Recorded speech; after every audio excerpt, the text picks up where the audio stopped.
Hello friends, नमस्कार। स्वागत है आपका अपने यूट्यूब चैनल हार्दिक क्लासेस पर।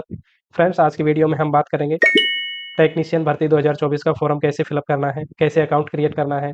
उसके बाद में उस अकाउंट को लॉगिन करके कैसे हमको अपने फॉर्म की कंप्लीट प्रोसेस करनी है। फ्रेंड्स, यदि आप हमारे यूट्यूब चैनल पर पहली बार विजिट कर रहे हैं तो हमारे चैनल को जरूर सब्सक्राइब कर लें, वीडियो को लाइक करें। तो इस वीडियो में हम पूरी कंप्लीट डिटेल से विद एग्जांपल में आपको कैसे अप्लाई फॉर्म करना है, आपको क्या क्या डॉक्यूमेंट्स रिक्वायर्ड हैं, उन सारी चीज़ के बारे में हम डिस्कस करेंगे। तो सबसे पहले आपको कोई भी आरआरबी की ऑफिशियल वेबसाइट पर जाना है। तो जैसे मैं अभी आरआरबी सिकंदराबाद का वेबसाइट इधर ओपन किया हूँ, तो इसको क्लिक करते हैं।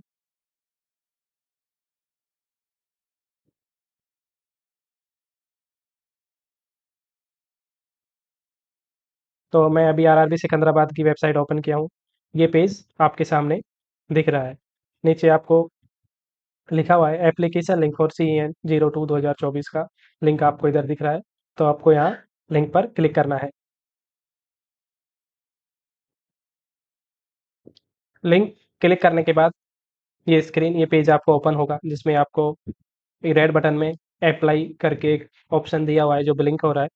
इधर आपको कुछ डाउनलोड फॉर्मेट्स हैं। इसमें आपको जो भी SC ST OBC डिक्लेरेशन जो भी फॉर्मेट्स हैं रेलवे के रिगार्डिंग जो आपको बनवाने हैं, उसका लिंक दिया हुआ है। आप लिंक पे क्लिक करके अपने जो भी SC ST OBC सर्टिफिकेट्स हैं वो डाउनलोड कर सकते हैं। इनकम सर्टिफिकेट, ABC के लिए सारे सर्टिफिकेट्स इधर दिए हुए हैं। ये आप लिंक पर डाउन क्लिक करके डाउनलोड कर सकते हैं।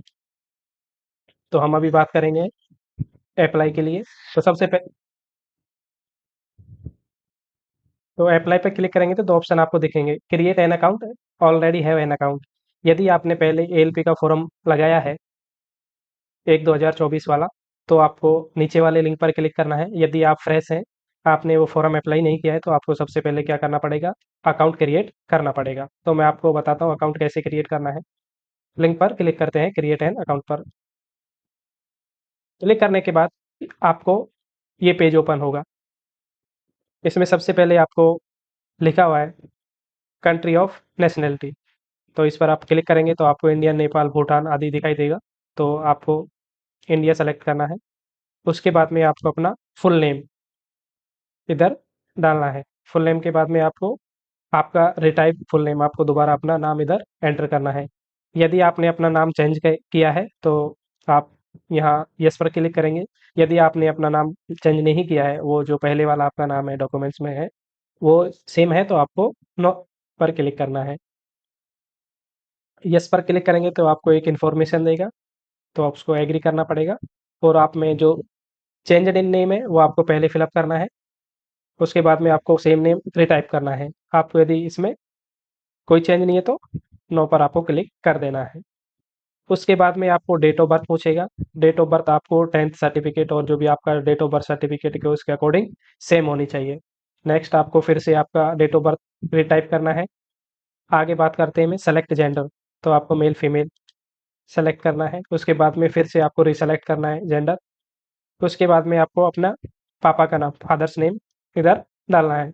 नेक्स्ट कॉलम में आपको फिर से अपने पिताजी का नाम रिटाइप करना है। नेक्स्ट इसमें आप आपकी मम्मी का नाम, मदर का नेम इधर एंटर करना है। उसके बाद में आपको फिर से अपनी मम्मी का नाम री एंटर करना है, रिटाइप करना है। उसके बाद में आपको अपनी आधार की डिटेल्स, आधार नंबर इधर डालने हैं वेरिफिकेशन के लिए। यदि आपके पास आधार कार्ड नहीं है तो I do not have Aadhaar card पर क्लिक करके वेरीफाई कर सकते हैं। यदि आपके पास आधार से वेरिफिकेशन आधार कार्ड है तो आपको आधार कार्ड नंबर डाल के इधर वेरिफिकेशन कर लेना है। यदि नहीं है आधार कार्ड तो इसके लिए क्या करना है, इस पर क्लिक करना है। फिर आपको इन्फॉर्मेशन देगा। उसके बाद इस I do not have Aadhaar card पर क्लिक करना है। उसके बाद में आपको कुछ वैलिड प्रूफ आईडी के रूप में पूछेगा। तो क्या है आपके पास, driving licence, passport, PAN, voter ID, employ ID, school, college, university, if still studying. तो जो भी आपके पास अवेलेबल है उसके अकॉर्डिंग आपको इधर क्लिक कर देना है। उसके बाद आपको जो डॉक्यूमेंट नंबर है वो इधर फिलअप करना है। इश्यूइंग अथॉरिटी कौन है वो आपको इधर फिलअप करना है। उसके बाद में प्लेस, डॉक्यूमेंट्स को प्लेस कहाँ कहाँ इशू किया गया उसका प्लेस भरना है। उसके बाद में कब इशू किया गया वो डेट आपको इधर फिलअप करना है। यदि आधार कार्ड है तो ये आपको सब ज़रूरत नहीं है, सिर्फ आपको आधार कार्ड नंबर डाल के आपका ओटीपी आएगा, ओटीपी के बाद में आपका वेरिफिकेशन प्रोसेस पूरा हो जाएगा। यदि आधार कार्ड नहीं है तो आप इस प्रोसेस को फॉलो करके वेरीफाई कर सकते हैं। उसके बाद में आपको नीचे सेम है, आपको पहले आपका एक्टिव मेल आईडी डालना है। उसके बाद में आपको जनरेट मेल ओटीपी करना है। आपको जो आप मेल आईडी देंगे उस पर ओटीपी जाएगा, वो ओटीपी आपको इधर डालना है। उसके बाद में सेम आपको मोबाइल नंबर अपना अपना पर्सनल मोबाइल नंबर होना चाहिए एक्टिव। मोबाइल नंबर डालने के बाद में आपको वही जनरेट मोबाइल ओटीपी, आपको ओटीपी आएगा मोबाइल पे, वो सेम ओटीपी इधर आपको फिलअप करना है। उसके बाद में आपको अपने अकाउंट के लिए पासवर्ड बनाना पड़ेगा। पासवर्ड, इसमें आप password should be combination of capital letter, small letter, special characters and numbers. जो आपको अच्छा लगता है अपना पासवर्ड आप बना सकते हैं। इसके बाद में आपको अपने पासवर्ड को कंफर्म करना है। इसके बाद में आपको एंटर कैप्चा कोड जो इधर दिया हुआ है वो इधर आप फिलअप करके आप अपने अकाउंट को प्रीव्यू करके, प्रीव्यू होने के बाद में यदि आपका डेटा पूरा करेक्ट है तो आप अपने अकाउंट को क्रिएट कर सकते हैं। ये सारी प्रोसेस होने के बाद में आपका अकाउंट क्रिएट हो जाएगा। क्रिएट होने के बाद में आपको लॉगिन पर क्लिक करना है। मेरे पास ऑलरेडी एक अकाउंट है तो मैं अभी लॉगिन पर क्लिक करके आपको नेक्स्ट प्रोसेस बताता हूँ। मैं आपको बता दिया हूँ कि आपको अकाउंट के लिए क्या क्या डिटेल्स रिक्वायर्ड है, कैसे आपको वेरिफिकेशन करना है, mail ID, mobile number, password कैसे आपको सब कुछ डालना है, मैं आपको बता दिया हूँ। आगे करते हैं। मेरे पास ऑलरेडी अकाउंट है तो मैं लॉगिन हेयर पर क्लिक करके नेक्स्ट प्रोसेस आपको बताता हूँ। लॉगिन हेयर करेंगे, इस पर क्लिक करेंगे तो आपको ये विंडो ओपन होगा जिसमें आप अपने मोबाइल नंबर डालोगे। तो इसमें आप अपने जो भी मोबाइल आपने अकाउंट क्रिएट करने के टाइम में दिया है वो मोबाइल नंबर या मेल, दोनों में से कोई भी एक चलेगा। जो आपने जो पासवर्ड बनाया है वो पासवर्ड सेम आपको इधर फिलअप करना है। उसके बाद में आपको जो कैप्चा दिया हुआ है 4 डिजिट का, वो इधर कैप्चा करके, कैप्चा इधर डाल के एंटर करके लॉगिन करना है। लॉगिन करने के बाद तो कुछ इंस्ट्रक्शंस दिए गए हैं जनरल इंस्ट्रक्शन रेलवे की तरफ से, तो आपको पहले केयरफुली पढ़ लेना है। आपको बोला गया है कि आपको अप्लाई करने से पहले आपको उसी जो नोटिस है उसकी डिटेल्स पूरी अच्छे से पढ़ लेनी चाहिए। उसके बाद में आपको candidates are allowed to apply to only one RRB for a specific pay level and only one common online application should be submitted for all और any of the notified post in that pay level. आपको बोला गया है कि आप एक पे level के लिए ओनली एक ही आरआरबी से अप्लाई कर सकते हैं। जो भी उस पे लेवल में जितनी भी पोस्ट है उसके लिए आपको एक ही कॉमन एप्लीकेशन फिलअप करना है। जो आपका एग्जाम होगा सीबीटी, आप ये रीड कर सकते हैं। उसके बाद में आपको ऑप्शन दिखाई देगा ऑनलाइन एप्लीकेशन, इधर क्लिक करना है आपको। तो आपको दोनों लेवल्स का अलग अलग दिख जाएगा प्रोसेसिंग के लिए। इधर टेक्नीशियन ग्रेड 1 सिग्नल और टेक्नीशियन ग्रेड 3 सभी कैटेगरी के लिए। तो मैं आपको टेक्नीशियन ग्रेड 3 का अप्लाई एक बार करके दिखा देता हूँ। सबसे पहले आपको आरआरबी सेलेक्ट करना है। आप किस आरआरबी से अपना फॉर्म फिलअप करना चाहते हैं, जो भी आरआरबी से आप फिलअप करना चाहते हैं अपना एप्लीकेशन, उसको पहले सेलेक्ट कर देना है। जैसे आरआरबी भोपाल से एग्जाम्पल के लिए। इसके बाद आपको एक डिक्लेरेशन देना है कि आई am not currently divided by any RRB और आरआरसी। तो ये आपको इस पर क्लिक करना है। ये क्लिक होने के बाद में आपको नेक्स्ट प्रोसेस करना है। जैसे ही आपने नेक्स्ट किया तो आपको ये पेज ओपन होगा जिसमें आपको अपना country, date of birth, age, आपका नाम, पापा का नाम, मम्मी का नाम, gender, mail ID, mobile number, ये सारे आपके जो डिटेल्स हैं ऑटोमेटिक, जो जो आपने अकाउंट में क्रिएट करने के टाइम में जो डिटेल्स दी हैं वहाँ से ऑटोमेटिक ये ऑलरेडी सेव्ड हो चुकी हैं इधर। तो आपको इधर एंटर करने का कोई ज़रूरत नहीं है, एंटर भी अलाउ नहीं है इधर इस चीज़ के लिए। नीचे देखते हैं इसमें, आगे इसमें जो आपको डिटेल्स देनी है वो देखते हैं इधर। इसके बाद आपको जो डिटेल्स देनी है मैरिटल स्टेटस, जिसमें आपको यदि आप मैरिड है तो मैरिड सेलेक्ट करना है, अनमैरिड है तो अनमैरिड सेलेक्ट करना है। उसके बाद में रिलीजन सेलेक्ट करना है, जो भी आप रिलीजन से बिलोंग करते हैं वो रिलीजन इधर सेलेक्ट करना है आपको। इधर जो भी रिलीजन से आप बिलोंग करते हैं इधर दिखाई दे रहे हैं।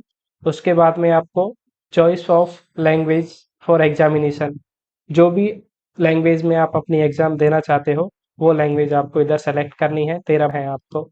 उसके बाद में आपको 2 बॉडी मार्क आइडेंटिफिकेशन के लिए पूछा गया है, विजिबल होने चाहिए। तो आपको इसमें सबसे पहला प्रेफ़रेंस जो मोल होता है, तिल होता है अपना बॉडी पर, वो उसका देना है। उसके बाद में जो कट मार्क है उसका दे सकते हो। फर्स्ट आप प्रेफ़रेंस रखना अपना, जो मोल्स होते हैं उनको फर्स्ट प्रेफ़रेंस दिया जाता है आइडेंटिफिकेशन मार्क के लिए बॉडी पर। तो आपको ये 2 आइडेंटिफिकेशन मार्क इधर भरने हैं। इसके बाद आपसे पूछ रहा है कम्युनिटी डिटेल्स, आप किस कम्युनिटी से बिलोंग करते हो। यूआर है तो यूआर आपको सेलेक्ट करना है, एससी है तो एससी, एसटी है तो एससी, ओबीसी है तो ओबीसी, ईडब्ल्यूएस है तो ईडब्ल्यूएस। इसमें जो कैटेगरी है वो आपको सेलेक्ट करनी है कम्युनिटी, जिस भी से भी आप बिलोंग करते हो। यदि आप ओबीसी एनसीएल है, नॉन क्रिमिलियर है, तो आप इसमें यस करना है। यस करने के लिए आपको एक इन्फॉर्मेशन देगा, उसको आई अंडरस्टैंड एंड एग्री करना है। उसके बाद में आपको जो अपना ओबीसी सर्टिफिकेट है उसका नंबर डालना है। जो इश्यूइंग अथॉरिटी है इसमें आप देख सकते हैं, इनसे वो इश्यू होना चाहिए additional chief presidency magistrate, additional deputy commissioner, additional magistrate, chief presidency magistrate, collector, deputy commissioner, district magistrate, executive magistrate. आगे इसमें extra assistant commissioner not below the rank of first class spending magistrate, stipending magistrate से नीचे नहीं होना चाहिए वो। इसके बाद है आपका प्रेसिडेंसी मजिस्ट्रेट।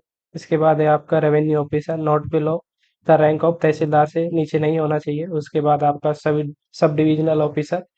नेक्स्ट है आपका sub divisional officer of the area where the candidate and his family resides, जहाँ आप निवास करते हैं उसका जो सब डिविजनल ऑफिसर है वहाँ से भी आप इसको इशूइंग करवा सकते हैं। तालुका मजिस्ट्रेट, तहसीलदार, इशूइंग अथॉरिटी है वो आपको दी हुई है। इनसे आपका जो ओबीसी जो भी आपका सर्टिफिकेट है, कास्ट सर्टिफिकेट कम्युनिटी वाला, वो इश्यू किया हुआ होना चाहिए। उसके बाद में आपको वो सेलेक्ट करने के बाद में आपको इशूइंग डेट कब आपका इशू किया गया है सर्टिफिकेट, जो भी आपका कम्युनिटी सर्टिफिकेट है वो कब इशू किया गया है, उसका डेट आपको इधर फिलअप करना है। तो बात करें सेंटर के फॉर्मेट में, तो आपका जो सर्टिफिकेट है कम्युनिटी वो 1 साल से ज़्यादा पुराना नहीं होना चाहिए। यदि आपका उसका वैलिडिटी 1 साल से बिलो है तो आप उसको इधर यूज कर सकते हैं। क्योंकि आपको रेलवे के फॉर्मेट में भी वो एप्लीकेशन उसको कम्युनिटी सर्टिफिकेट को बनवाना है, तो वो 1 साल से नहीं पुराना होना चाहिए। रेलवे आपको अपने जो फॉर्मेट में मांगता है वो डीवी के टाइम में पूछेगा। अभी आपको आपका जो भी स्टेट वाइज अपना अपना रूल है उसके अकॉर्डिंग सेंटर का, इसमें यदि आप एसटी कैंडिडेट्स है तो आपको एसटी के लिए सेलेक्ट करना है आई अंडरस्टैंड एंड एग्री। इसके बाद में वही आपको आपका सर्टिफिकेट नंबर चाहिए। इसके बाद में जो इशूइंग अथॉरिटी है वो इधर दिया हुआ है, वो सारे इनमें से किसी एक से इशू हुआ होना चाहिए, इशू डेट होना चाहिए। Do you wish to travel free rail, आपको पास के लिए पूछा गया है एसटी कैंडिडेट्स के लिए, तो आप यस ही करना है सभी को ट्रेवल के लिए, फ्री ट्रेवल के लिए, तो आप इधर यस करना है। उसके बाद में आपको upload your valid caste certificate, आपको इधर आपका कास्ट सर्टिफिकेट भी अपलोड करने के लिए बोला गया है एसटी कैंडिडेट्स के लिए। ओबीसी के लिए अपलोडिंग का कोई भी ज़रूरत नहीं है। इसके बाद में यदि यार आप एससी के बारे में देखेंगे तो एससी में भी आपको बोला गया है आपका सर्टिफिकेट नंबर चाहिए, इशूइंग अथॉरिटी वही सारा इसमें से एक का होना चाहिए, इशूइंग डेट होना चाहिए। इसमें आपको वही फ्री ट्रेवल के लिए बोला गया है, तो यस करना है। आपको भी सेम आपका कास्ट सर्टिफिकेट इधर अपलोड करना है। तो उसके बाद में ईडब्ल्यूएस के लिए देखते हैं। ईडब्ल्यूएस के लिए आपका कास्ट सर्टिफिकेट चाहिए। उसके बाद में ईडब्ल्यूएस सर्टिफिकेट का नंबर। उसके बाद में आपका जो इशूइंग अथॉरिटी है वो सारे में से एक का इस द्वारा इशू किया जा हुआ होना चाहिए। उसके बाद में आपका इशू डेट पूछा गया है। ट्रैवलिंग के लिए फैसिलिटी नहीं है, only S C S T candidates के लिए, तो वो आपको only for S C S T candidates के लिए आपको वो अपलोड करना है आपका कम्युनिटी सर्टिफिकेट, जैसा कि मैं आपको दिखा दिया हूँ इसमें। देखते हैं आगे। आगे आपका प्रेजेंट एड्रेस, आपको सबसे पहले अपने स्टेट चूज करना है। उसके बाद में आपका डिस्ट्रिक्ट आएगा। जैसे मैं आपको एग्जांपल के रूप में ले लेता हूँ, राजस्थान, राजस्थान, अलवर। आपको फिर आपका एड्रेस कहाँ आप रेजिडेंसी है आपका, उधर का आपको एड्रेस देना है। उसके बाद में आपका सिटी है तो सिटी में आपका एड्रेस देना है, गांव है तो अपना गांव टाउन जो भी है वो देना है। आपका पिन कोड आपको इधर फिलअप करना है। यदि आपका परमानेंट एड्रेस यही है, प्रेजेंट एड्रेस, तो आपको इधर क्लिक कर देना है। क्लिक करने से आपका जो डेटा आपने इधर फिलअप किया है वो सारा इधर ऑटोमेटिक सेलेक्ट हो जाएगा। ठीक है, तो ये हो गया आपको एड्रेस के रिगार्डिंग सारी चीज़ें आप देख सकते हो। आपको फॉर्म अपना ध्यान से भरना है। आपका जो कम्युनिटी सर्टिफिकेट है वो ज़रूर आप 1 साल से ज़्यादा पुराना नहीं होना चाहिए।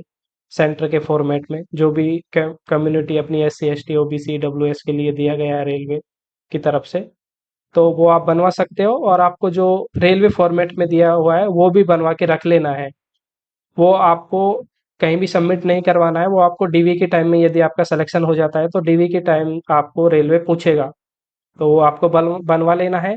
वो आपको जो आप सर्टिफिकेट बनवाएंगे सेंटर के फॉर्मेट में, वो उसके आधार पर उसको वो इशू करेगा। कौन, जो इशूइंग अथॉरिटी है, जो भी STO STM जो भी हो है, आप जिससे इशू करवाएंगे वो उसके बेसिस पर रेलवे वाले फॉर्मेट में वो फिजिकली अपना साइन करके उधर स्टाम्प मोहर डाल के वो उसको सर्टिफाइड करेगा।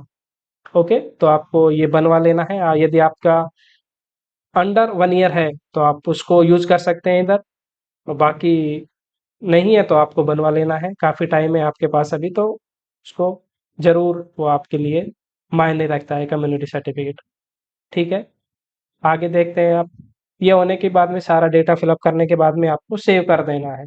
सेव के करने के बाद में आपको नेक्स्ट नेक्स्ट पर क्लिक करना है। आगे नेक्स्ट और सेव पर क्लिक करने के बाद में आपको अदर डिटेल्स भरनी है, जहां आपको सबसे पहले एक्स सर्विसमैन डिटेल्स देना है। एक्स सर्विसमैन है तो यस करना है आपको। आपका service rank, date of assistance, you are still in defence service, और लेंथ ऑफ सर्विस यदि है तो आपको डेटा फिलअप करना है। यदि आप एक्स सर्विसमैन हैं तो, नहीं है तो नो कर देना है। उसके बाद में आपको कोई भी डेटा का कोई रिक्वायरमेंट नहीं है। आगे बात करते हैं हम। यदि आप फिजिकली हैंडीकैप्ड हैं, डिसेबिलिटी है, तो आपको यस करना है।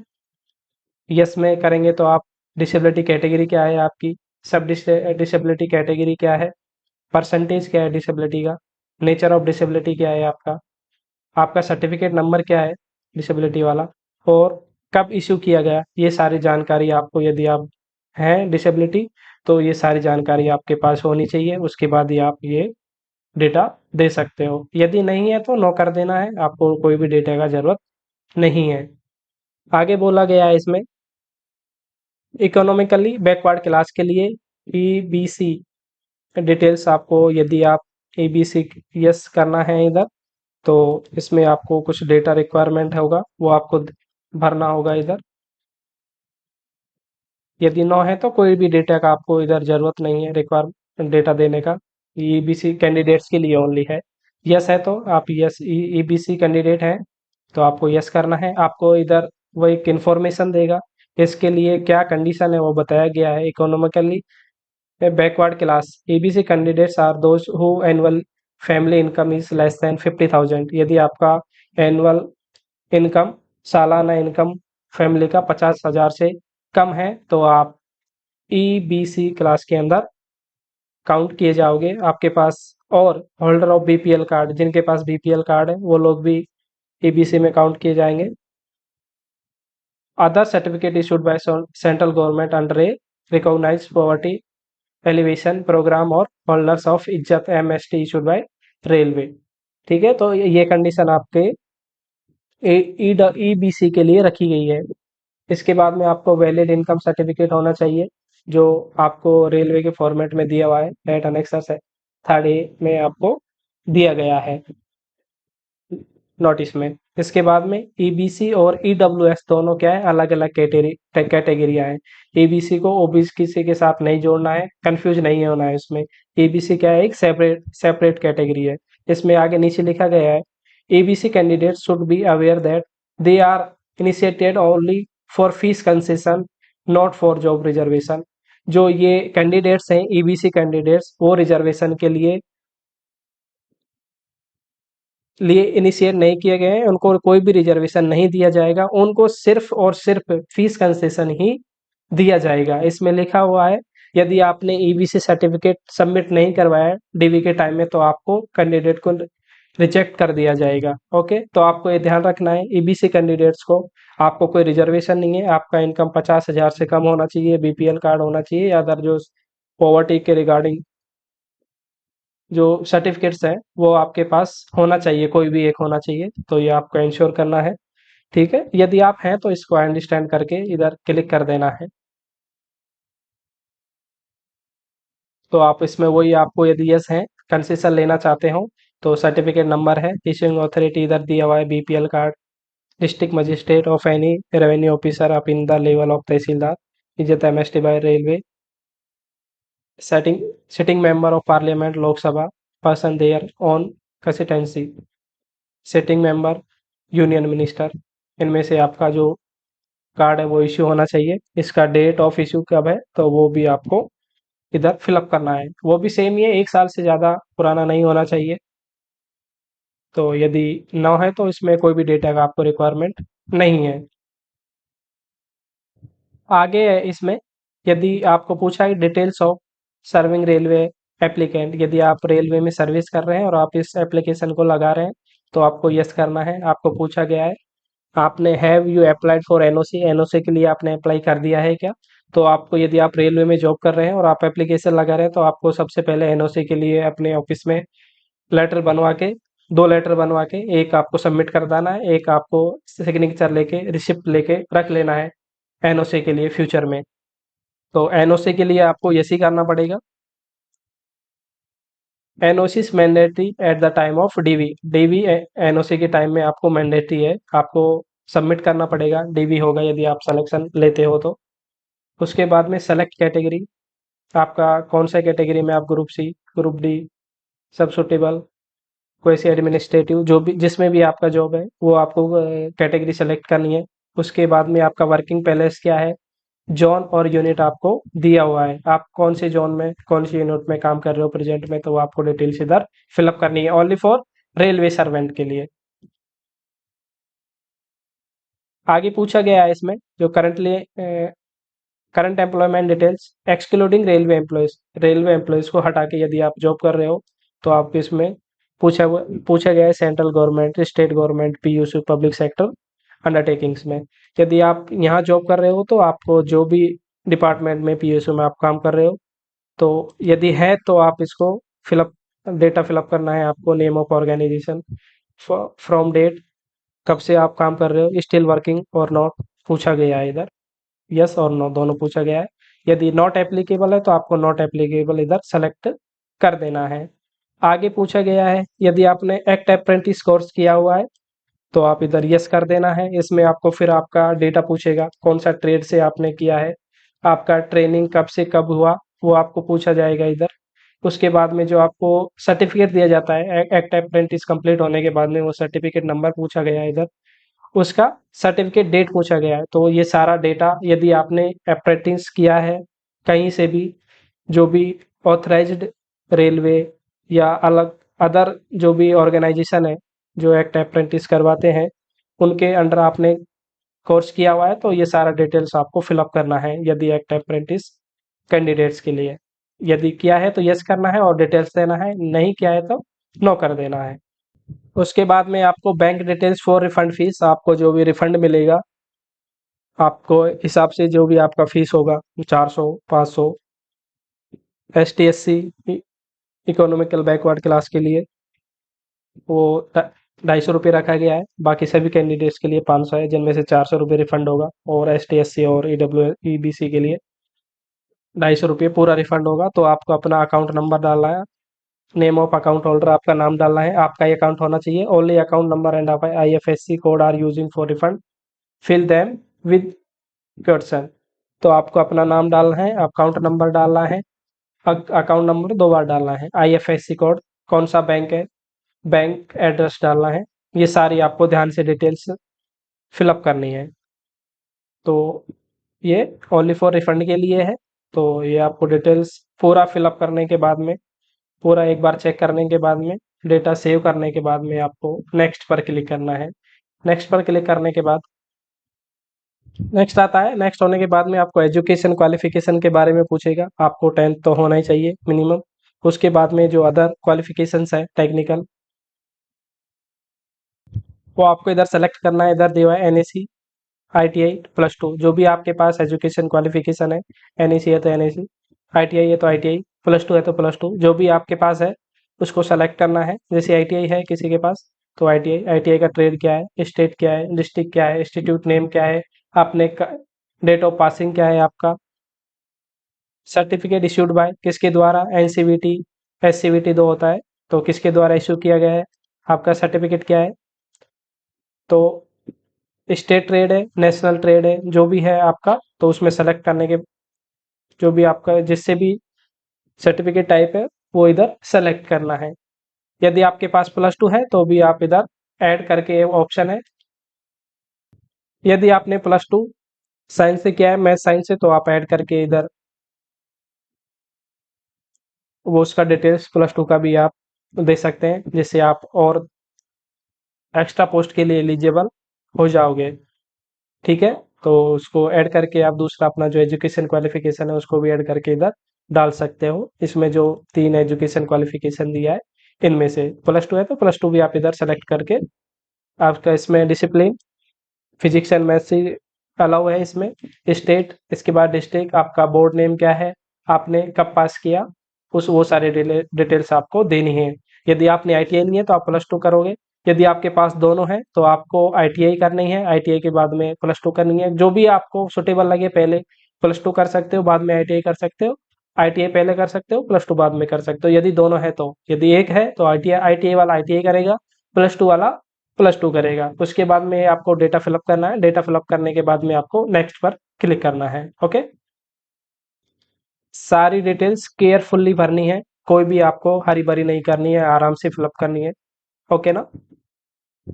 तो आगे से होने के बाद में आपको अपलोड प्रोफाइल डॉक्यूमेंट्स के बारे में बताया गया है। तो आपको फोटोग्राफी, जो आपको फोटो अपलोड करना है उसके बारे में जो इंस्ट्रक्शंस है वो आपको ध्यानपूर्वक पढ़ लेना चाहिए।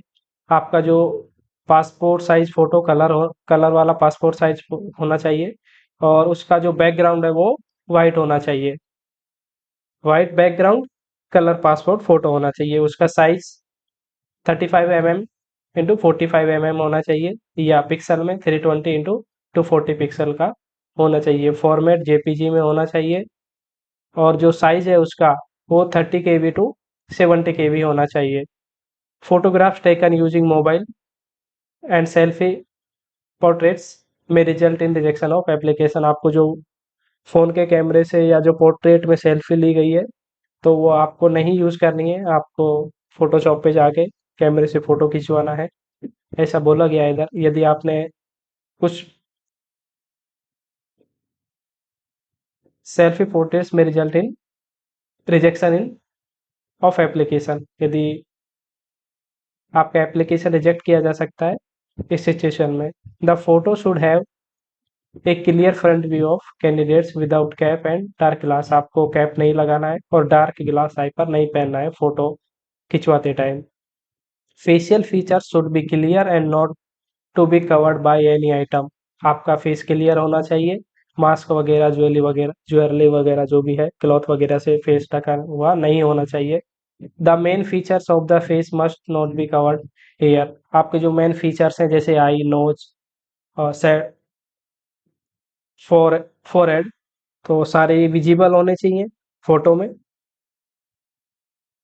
इन case the candidates wear glass, आपने यदि गिलास पहना हुआ है, यदि आपको चश्मा है तो उसमें कोई भी क्लियर या रिफ्लेक्शन नहीं होना चाहिए। आपकी जो आंखें हैं वो एकदम क्लियर होनी चाहिए। ये आपको फोटो के रिगार्डिंग इंस्ट्रक्शन दिया गया है। व्हाइट बैकग्राउंड का फोटो होना चाहिए। आगे देखते हैं, आपको फोटो अपलोड करना है जिसका जो साइज है वो 30 KB टू 70 KB होना चाहिए। व्हाइट बैकग्राउंड, कलर्ड फोटो होना चाहिए। उसके बाद में आपको सिग्नेचर के बारे में दिया गया है। नीचे देखते हैं सिग्नेचर के बारे में। सिग्नेचर के लिए आपको बोला गया है, तो आपका सिग्नेचर व्हाइट पेपर पर ब्लैक या ब्लू दोनों पेन से आप साइन कर सकते हो, ब्लैक या ब्लू दोनों फोन से।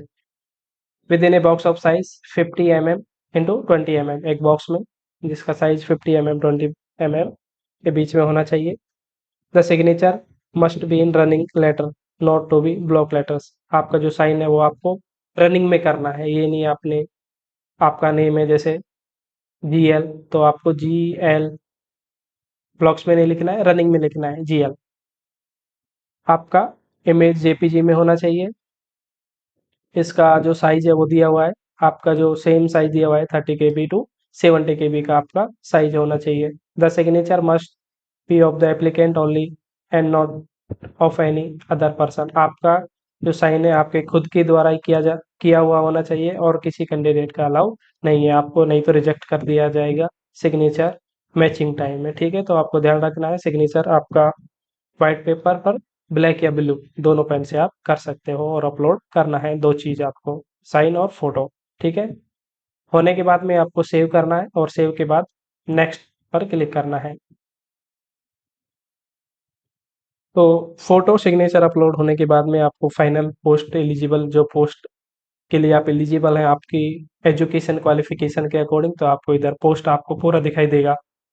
इसके बाद में आपको इधर प्लस पर क्लिक करना है,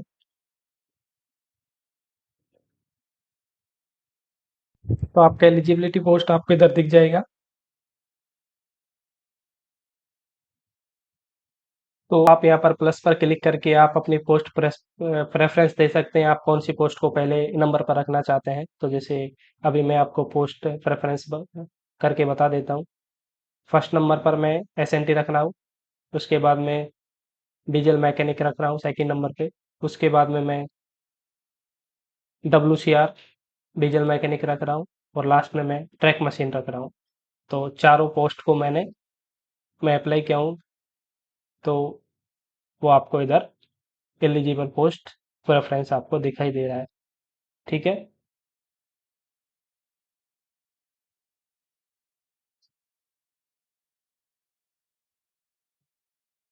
इसके बाद आपको एक डिक्लेरेशन देना है, I have exercise and checked my order of post preference for the post I am interested to apply. आपको इधर क्लिक कर देना है। ओके, क्लिक होने के बाद में तो फिर आपसे एक डिक्लेरेशन पूछेगा, ये पहले ही आपने सेलेक्ट कर दिया था, फर्स्ट वाला I am not currently divided by RRB RRC।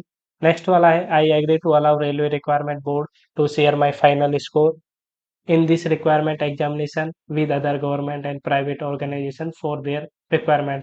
यदि आप अपना फाइनल स्कोर रेलवे बोर्ड के साथ अदर गवर्नमेंट और प्राइवेट ऑर्गेनाइजेशन के साथ शेयर करवाना चाहते हो, तो ये आपको इस पर क्लिक करना है। ये ऑप्शनल है, यदि आपका चॉइस है तो ही आपको ये क्लिक करना है, अदरवाइज इसकी जरूरत नहीं है कोई भी इसमें टिक मारने की। ऑप्शनल है, यदि आप अपना स्कोर को शेयर करवाना चाहते हो तो ये क्लिक करना है, नहीं तो नहीं करना है। लास्ट वाला आपको मैंडेटरी है, I hear bye declare that I have gone through the eligibility criteria for the post and that I meet the requisite eligibility conditions। I understand that in case any information submitted by me is correct or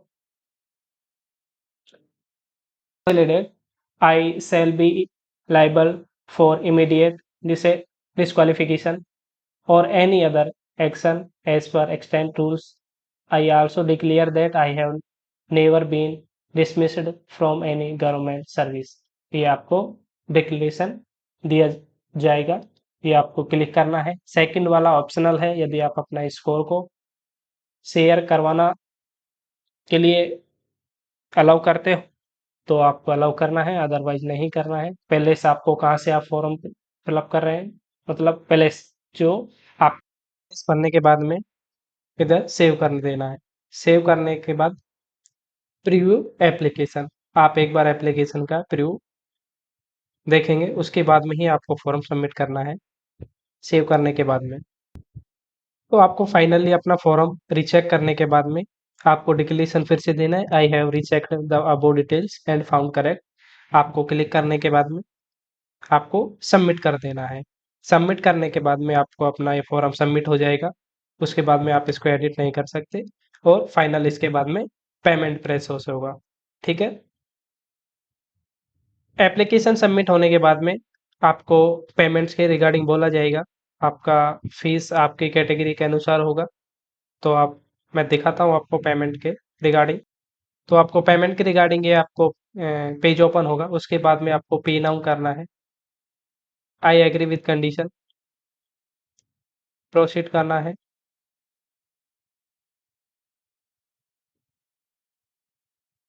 इसके बाद में आपको options दिए गए हैं payment के regarding, debit card, credit card, internet banking, जो भी आपके पास अवेलेबल है उससे आप अपना पेमेंट करके फॉर्म को फाइनल प्रोसेस तक पहुंचा सकते हो। आपका पेमेंट होने के बाद में अपने रिसिप्ट आपको डाउनलोड कर लेनी है।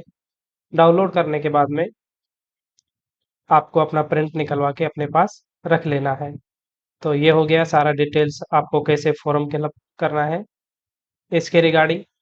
तो कोई आपको क्यूरी है, कुछ डाउट है, तो आप मेरे को मैसेज करके कमेंट बॉक्स में पूछ सकते हैं। आपकी पूरी हेल्प की जाएगी। Thank you.